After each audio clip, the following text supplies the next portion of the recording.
हम ही को कातिल कहेगी दुनिया, हमारा ही कत्लेआम होगा। हम ही कुएं खोदते फिरेंगे, हम ही पे पानी हराम होगा। मैं वक्फ कानूनों में किए जा रहे संविधान विरोधी बदलावों के खिलाफ बोलने के लिए खड़ा हुआ हूं। देश के मुसलमानों से नफरत में इतनी अंधी हो गई है कि खुलेआम देश की संसद में देश सरकार के माइनॉरिटी मिनिस्टर साहब और होम मिनिस्टर साहब झूठ बोलते हैं और देश को गुमराह करते हैं। जिस बिल को मुसलमानों के हुकूक की हिफाजत करने वाला बिल बताया जा रहा है, उसी को पेश करने के लिए और उस पर बात करने के लिए लोकसभा में भाजपा सरकार के पास एक भी मुस्लिम सांसद नहीं है। जिस वक्फ बिल को मुस्लिम महिलाओं को हक दिलाने वाला बताया जा रहा है, उसे संसद में पेश करने वाली पार्टी के पास न तो राज्यसभा में, न लोकसभा में, न देश की किसी विधानसभा में एक भी मुस्लिम महिला सदस्य नहीं। मंत्री जी, मैं इस सदन में अलल ऐलान ये कहता हूं कि जब भी इस देश की जमीन को लहू की जरूरत होगी, आपसे 2 कदम आगे इमरान खड़ा मिलेगा। ये मैं आपसे यकीन दिलाते हुए कह रहा हूं। धन्यवाद मोदी जी, क्या बढ़िया सौगातें मोदी दे रहे हैं आप। पहले हमें गुजराते मोदी दिया, आप सौगातें मोदी दे रहे हैं। मैं आज जद पे हूं तो इतना खुशगुमान न हो, मैं आज जद पे हूं तो इतना खुशगुमान न हो।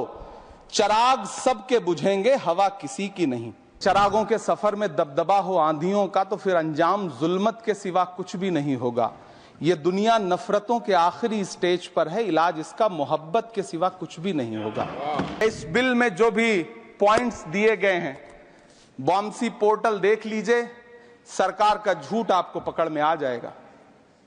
हम डरे नहीं हैं, हम सिर्फ सरकार से अपील कर रहे हैं कि हमें अपना समझिए। इसे भले किरण जी लेके आए हैं, लेकिन ये उम्मीद की नहीं बल्कि नाउम्मीदी की किरण है। और इस देश की एक बहुत बड़ी आबादी इस बात से खदशे में है, शक में है कि आप सीधे उनकी जमीनों को लूट करके धन्ना सेठों को बेचना चाहते हैं। धन्यवाद सभापति महोदय। हम ही को कातिल कहेगी दुनिया, हमारा ही कत्लेआम होगा। हम ही कुएं खोदते फिरेंगे, हम ही पे पानी हराम होगा। सभापति महोदय, सन 1947 में दिल्ली की जामा मस्जिद की तारीखी सीढ़ियों पर खड़े होकर के भारत रत्न मौलाना अबुल कलाम आजाद साहब ने कहा था कि मुसलमानों कहां जा रहे हो, यह है तुम्हारा मुल्क, यहां तुम्हारे आबाओ अजदाद की कब्रें हैं। उस वक्त मौलाना आजाद की ये सदाएं सुन करके लोगों ने अपने सरों की गठरियां उतार करके रख दी थी।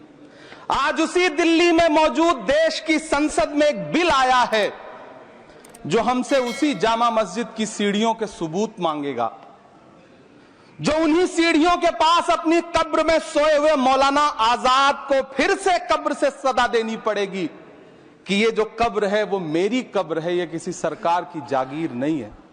सभापति महोदय, मैं जहां खड़ा हूं, इसी संसद भवन के सामने सड़क के उस पार अपनी कब्र में सोए हुए भारत के पूर्व राष्ट्रपति फखरुद्दीन अली अहमद की कब्र है।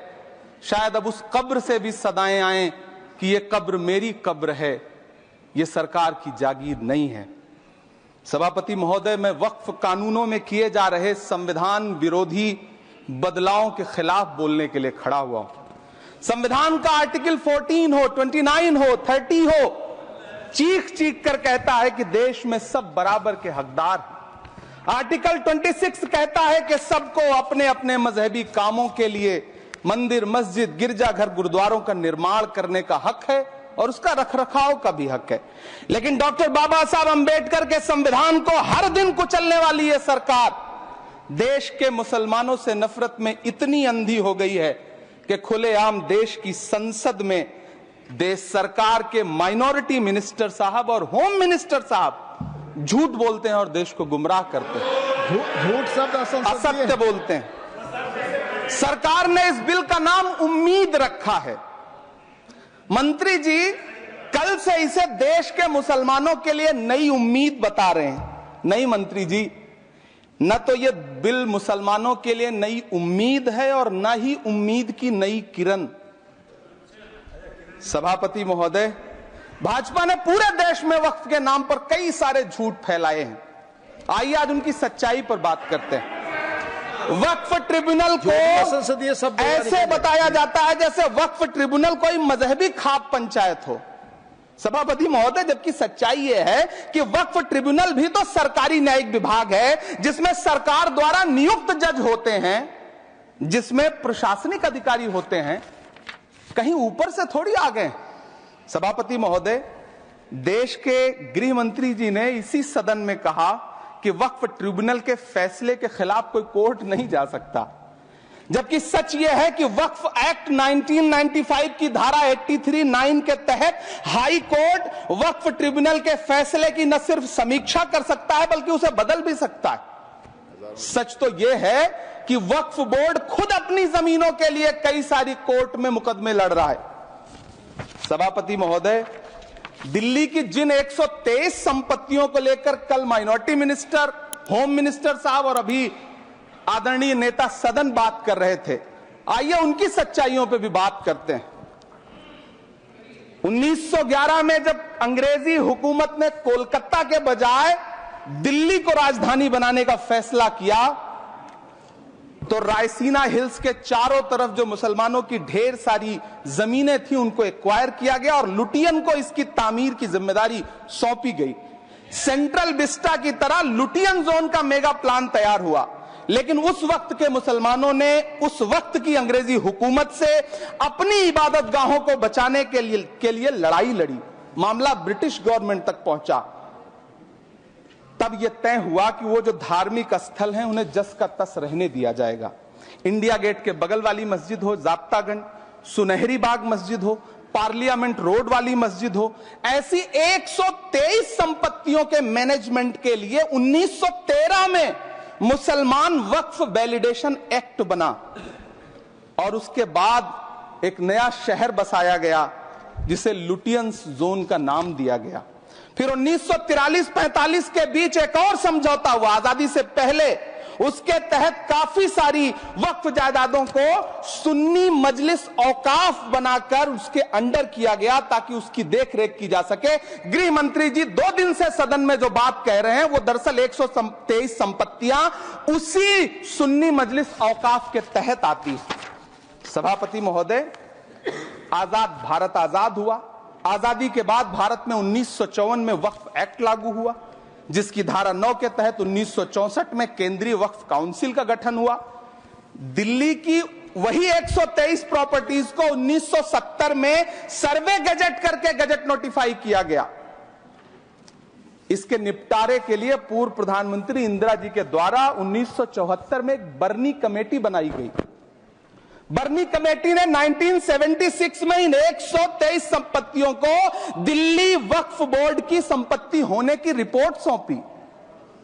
उस रिपोर्ट के आधार पर 1984 में कांग्रेस सरकार ने उन 123 प्रॉपर्टीज को दिल्ली वक्फ बोर्ड को सौंपने का फैसला किया, जिसके खिलाफ विश्व हिंदू परिषद कोर्ट गई। मामला 2011 तक पेंडिंग रहा। फिर 2011 में कोर्ट ने सरकार को आदेशित किया कि इसका निपटारा करो। तब 2013 में तत्कालीन यूपीए सरकार ने दिल्ली की उन्हीं 123 जायदादों को बर्नी कमेटी की सिफारिशों के मुताबिक वक्फ बोर्ड के हवाले किया। यही वो प्रॉपर्टीज हैं जिनके नाम से गृह मंत्री जी कल से कांग्रेस को कोस रहे हैं। फिर आई 2014 में भाजपा की सरकार, जो तब से इन जमीनों को हड़पने की साजिश कर रही है। जिस बिल को मुसलमानों के हुकूक की हिफाजत करने वाला बिल बताया जा रहा है, उसी को पेश करने के लिए और उस पर बात करने के लिए लोकसभा में भाजपा सरकार के पास एक भी मुस्लिम सांसद नहीं है। जिस वक्त, मैं लोकसभा कह रहा हूं, सुना करिए, जिस वक्फ बिल को मुस्लिम महिलाओं को हक दिलाने वाला बताया जा रहा है, उसे संसद में पेश करने वाली पार्टी के पास न तो राज्यसभा में, न लोकसभा में, न देश की किसी विधानसभा में एक भी मुस्लिम महिला सदस्य नहीं। कल किरण रिजिजू जी कह रहे थे कि रेलवे की जमीनें देश की जमीनें हैं, डिफेंस की जमीनें देश की जमीनें हैं। हां मंत्री जी, हैं, बिल्कुल हैं। ये जो वक्फ की जमीनें हैं, ये हमारे पुरखों ने धार्मिक कामों के लिए डोनेट किया है, तो हम भी तो इसी देश के नागरिक हैं, हम भी तो इसी देश के बेटे हैं, तो वक्फ की जमीनें भी तो इसी देश की जमीनें हैं। उनको पराया क्यों बोलते हैं आप? सभापति महोदय, अशफाकुल्लाह खान जब फैजाबाद की जेल में फांसी के फंदे पर झूल रहे थे, तो इसी देश की जमीन के लिए झूल रहे थे ना। सभापति महोदय, अंडमान की जेल में काला पानी की सजा काटकर अपनी जान देने वाले मौलाना फजले हक खैराबादी हो या शेर खान अफरीदी हो, वो भी तो इसी जमीन के लिए अपनी जान दे रहे थे ना। सभापति महोदय, पाकिस्तान के खिलाफ लड़ते हुए अपनी जान देने वाले महावीर चक्र विजेता ब्रिगेडियर उस्मान हो या पाकिस्तान के पैटर्न टैंक उड़ाने वाला परमवीर चक्र विजेता वीर अब्दुल हमीद हो, वो भी तो इसी जमीन के लिए अपनी जान दे रहा था ना। और मंत्री जी, मैं इस सदन में अलग ऐलान ये कहता हूं कि जब भी इस देश की जमीन को लहू की जरूरत होगी, आपसे 2 कदम आगे इमरान खड़ा मिलेगा, ये मैं आपसे यकीन दिलाते हुए कह रहा हूं।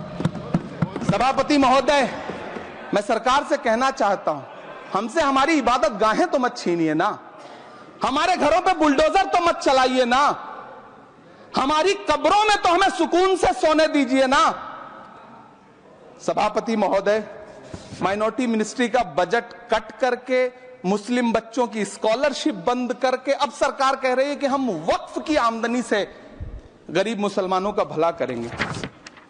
गुजरात की बेटी बिल्किस के बलात्कारियों की रिहाई के बाद उन्हें माला पहनाने वाली लोगों के नेता ये कह रहे हैं कि यह बिल मुस्लिम महिलाओं को उनका हक दिलाएगा। धन्यवाद मोदी जी, क्या बढ़िया सौगातें मोदी दे रहे हैं आप। पहले हमें गुजराते मोदी दिया, आप सौगातें मोदी दे रहे हैं। लेकिन यह सरकार इतना याद रखे कि इसी ठसक के साथ देश की संसद में सीए का कानून भी लाया गया था और कहा गया था बड़े बड़े भाषण देकर के कि पड़ोसी देशों से हिंदू भाइयों को ला करके यहां नागरिकता दी जाएगी। लेकिन मैं आपके संज्ञान में लाता हूं सर कि पिछले इतने दिनों में इनसे नागरिकता लेने के लिए 2000 व्यक्ति भी नहीं आए, जबकि इसके उलट इन्हीं की सरकार में पिछले 10 साल में 15 लाख से ज्यादा भारतीयों ने भारत की नागरिकता छोड़ करके दूसरे देश में जाकर के बस गए। यह हुआ उस कानून का अंजाम।